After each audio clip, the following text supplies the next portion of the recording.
everybody. Welcome back to Crafting and Crime Daily, the show where I, Rebecca, aka Crafting Journey, recap live trials. This is designed so that you have something to listen to while you're crafting diamond painting, crochet, watercolor painting, loom knitting, whatever it is you're into. This gives you something to listen to. Wow. Yesterday was a very full day at the trial of State of Wisconsin versus Taylor Schabusiness. He brought the attorneys in early to talk about photographs and how they were obtained through Google and what the report meant and what the times on the report meant. And they voir dired, which means they get to ask questions outside the presence of the jury to clarify this testimony. And so they did that. And then the first witness on the stand was the detectives who interviewed Taylor Schabusiness. Now, you saw the arrest. They went and arrested her early that morning. It was 4 o'clock-ish, 4 a.m.-ish, when they arrested her outside of her home. They bring her down to the police station. They take her clothing. They have a female officer. She's already testified. She came in. She had Taylor undressed because they wanted to collect the clothes that she was wearing for evidence. The clothing visibly had bloodstains on it. And we know by the DNA that there were 4 spots on the pants that she was wearing that came back with Shad Therion's DNA on it. So they put her in this paper jumpsuit thing. And the first thing you see on the interrogation tape, and I've put out a separate video with the entire interrogation. You can listen to that should you be so inclined. I got about an hour into it and I just could not listen to any more. I don't know how those jurors did it. I just don't know, because it was making me physically ill. It really was. So if you want to watch it, I will put a link to that up here in the eye. And you can just click on it, click to save later, and you can watch it at your leisure. I would advise not watching it in front of the kids. It's sexually explicit and gruesome. So we hear from the detective, and then they play the interrogation tape in its entirety.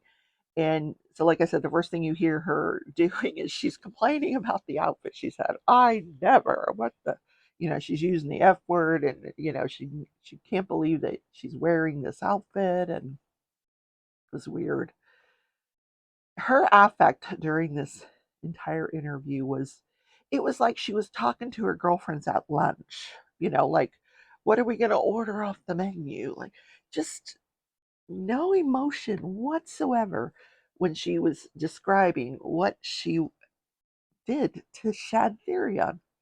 So apparently, and I'm going to kind of try to give you the clean version, as clean as I can make it. They went out and picked up some ice, which is methamphetamine, and they were smoking it. So they entered the home, and she says they got down to it within 5 minutes. Okay, so I don't know what that means. Did they? I assume that means they smoked the drugs first. She said Shad had these 2 dog collars in his pocket.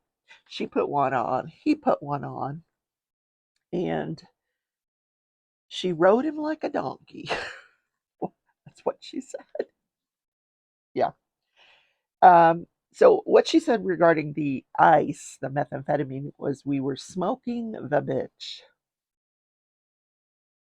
I'm not hip to all these phrases. I'm really not. Okay. Then she said the chain thing, that was kind of like foreplay. Not any foreplay I've ever used. Um, yeah. So I'm trying to figure out where to go with this. Oh, she says, first she starts out by saying, I blacked out. I don't remember anything. I don't know what happened. Then she says, oh, wait a minute. I just had a flashback. And then she proceeds to tell them everything she did to Shadvirion. Um, she says, I just didn't stop. And she says it took, 3 to 5 minutes for him to die. She knew he was dying, but she just didn't stop. His face got all red, blood coming out of his mouth.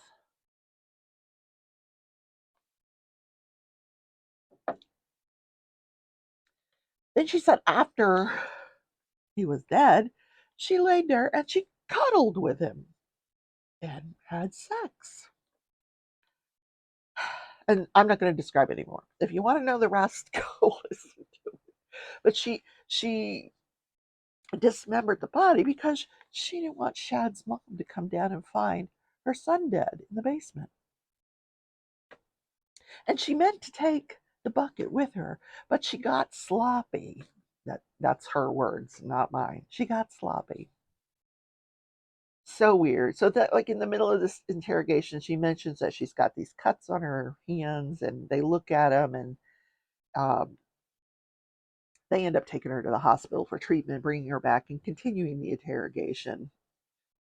It went on for the interrogation probably an hour and a half, all told. Yeah. And that included a shorter interview that they did with her on the 28th, which was 5 days later. And she does mention during the interview that she did go upstairs at one point and borrow the glasses from Steve, which is Shad Therian's mother's boyfriend that lived there. And that's consistent with his testimony. So after this, the state rests their case. Then the defense says, I need time to talk to my client. They come back. She's not testifying. She says, nope, she's not going to testify. They do the whole colloquy where the judge says, you have the right to testify. You have the right not to test. He goes through his whole speech. And she says, I understand. And she's not testifying. And they don't put any witnesses on. That's it. Ben's rest. Okay. So they go to lunch. They come back from lunch. And the judge says, all right, let me tell you what's been going on all morning. I'm like, oh, what? So apparently, one of the jurors got a text message the day before, about 3 o'clock in the afternoon, saying, hey, I saw you on the TV. You're looking dapper. I see you're on the jury. So he reported that. They're told to report these kind of things to the judge. Well, he reported it to the judicial assistant, who, in front of several jurors, said, okay, thank you for the information. I'll pass it all on to the judge. And so they were investigating this apparently all morning long. So they went to the long crime feed, the camera people, the production people, and they reviewed all of the footage from the day before. And there were no jurors shown on any of that footage. So they're off the hook. So he says the only thing I can think of is maybe someone sitting in the audience, because there's just members of the public out there was videoing it on their phone. He goes, you can find anything on YouTube, and maybe that's what this person was watching. I don't know. Anyway, it would be in violation of his order. So of course the defense moved for a mistrial, denied. He was worried that now his client can't get a fair trial. So then he asked the judge to excuse that juror. And he says, I'm not inclined to do that. We tell them when they have these kind of communications, incoming, or, that they just need to bring it to our attention. And I don't want to, and he mentioned this in front of several other jurors. So I don't want them to think that when they bring this to our attention, that we're going to excuse them as jurors. He, he took an oath to be fair and impartial, and they brought him in and they asked him questions, and he says, yeah, it didn't affect me one way or the other, to be honest with you. I don't, he wasn't worried about it. He's just, I thought I'd bring it to your attention. So the case went on. Then the defense moved for the judgment of acquittal, which I have explained to you many times. is rarely granted. Now, remember last week when it was granted? What a surprise that was. Of course, it was denied in this case. There is an abundance of evidence to support a jury finding her guilty beyond a reasonable doubt. So then the judge asked the attorneys, do they want to review the jury instructions, then do closings today, or do they want to do it tomorrow? So the prosecution said, I'll do it today. And then the defense like, no, I'd rather, do the jury's instructions today and come back tomorrow and do the closings.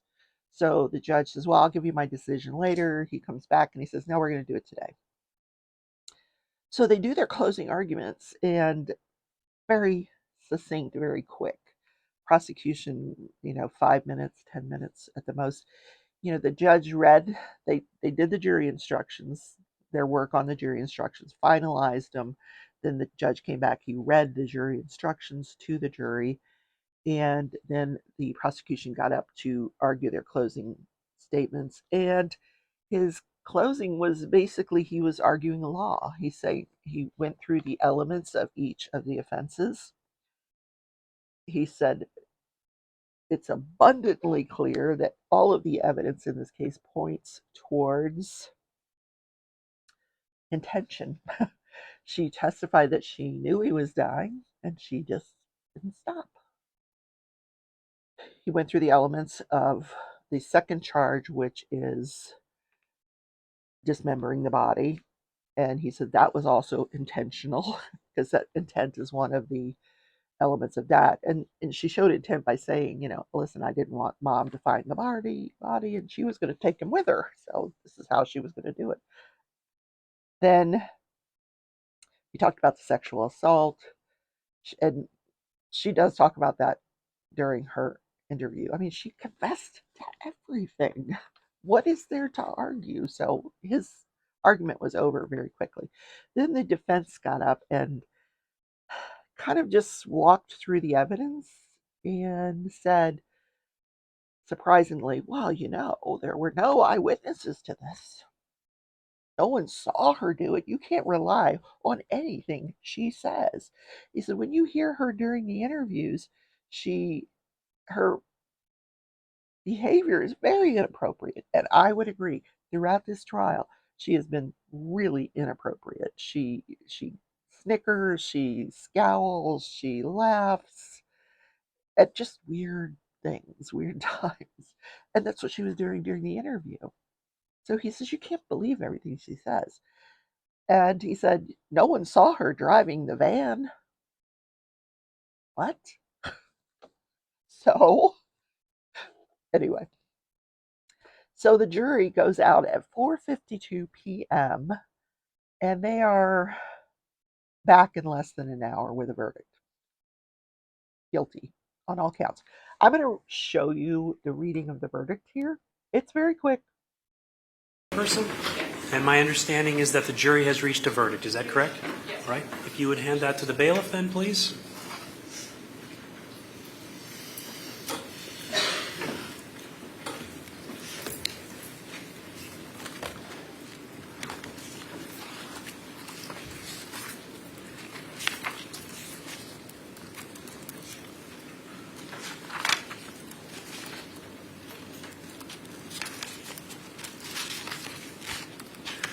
Okay. First verdict reads as follows. We, the jury, find the defendant, Taylor Denise Schabusiness, guilty of first-degree intentional homicide as charged in count 1 of the information, dated this date, July 26, 2023, signed by the foreperson. Second verdict reads as follows. We, the jury, find the defendant, Taylor Denise Schabusiness, guilty of mutilating a corpse as charged in count 2 of the information, dated this date, July 26, 2023, signed by the foreperson. The next verdict reads, we, the jury, find the defendant, Taylor Denise Schabusiness, guilty of third-degree sexual assault as charged in count 3 of the information, dated this date, 26th day of July, 2023, signed by the foreperson. The verdicts appear to be in order. Do either of the parties request that I poll the jury? Mr. Saunders? No. Mr. Freilich? Yes. Okay. Ladies and gentlemen, I'm going to do what's called polling the jury. It's a very simple process. So all I'm going to do is go down the line and ask each of you if this is your verdict. Your answer is either yes or no. I'm going to start in the back corner, ma'am. Are these your verdicts? Yes. Ma'am, are these your verdicts? Yes. Ma'am, are these your verdicts? Yes. Ma'am, are these your verdicts? Yes. Ma'am, are these your verdicts? Yes. Sir, are these your verdicts? Yes. Ma'am, are these your verdicts? Yes. In the front to the right, ma'am, are these your verdicts? Yes. Sir, are these your verdicts? Yes. Sir, are these your verdicts? Yes. Sir, are these your verdicts? Yes. Ma'am, are these your verdicts? Okay, the jury has now been polled. Ladies and gentlemen of the jury, for today, your tasks are concluded. We're going to start tomorrow morning on the second phase, at which point in the beginning I will give you some further instructions, and then we will get underway on that phase. Here it is. Yep. So now we move on to phase two. The phase two starts this morning. They're first going to bring in the attorneys this morning to uh, basically have what they call a d'abord hearing. And that's because the defense wants to put on an expert. He's an expert in toxicology, pharmacology, the drugs, their methamphetamine, the effect it has on you. But the issue is, can he testify that she was insane at the time of the occurrence? And what they have to prove is that at the time she committed these acts, she was suffering from a mental disease or defect such that she did not know the consequences of her actions. Now, can you say that voluntary ingestion of methamphetamine makes you not in control of your actions or unaware of your consequences? I just I don't think so. But what the defense is going to try to argue is that she had a mental disease or defect and then ingested the methamphetamine, which worsened what she already had. That's what they're going to try to get the jury to believe. Good luck. Good luck. So the jury was instructed to come in around 9:30, and then they would start the second phase of the trial to determine if she was in control of her actions. Now, I've seen defendants who truly were insane at the time they committed some very heinous acts. And I've seen them take the stand and bizarro world. Yeah, I don't believe that with this woman. I just think, like the friend that testified, her brain is probably fried from the drugs. She's been doing it all her life. And she's inappropriate. I will say that the defense decided not to put on the toxicology expert, so there was no need for that morning hearing that they were supposed to have. So the defense probably will put on the psychologist that they hired to evaluate her. Now, during her evaluation of Taylor Schabusiness, like she made 3 or 4 attempts to evaluate Taylor, and one of those attempts that Taylor threw a chair at her. So it should be very interesting. I've heard what she has to say about this, and she talks about the diagnoses that she made of Taylor, and it's going to be very, very interesting, and I'll recap that for you tomorrow. It's possible that the second phase could get to a jury even today. We'll see. So that's it for today. I've got some other stories working up in the background for tomorrow, so don't go anywhere. I will have a good Thursday, and it's Thursday already. Where did this week go? All right. Bye, everybody.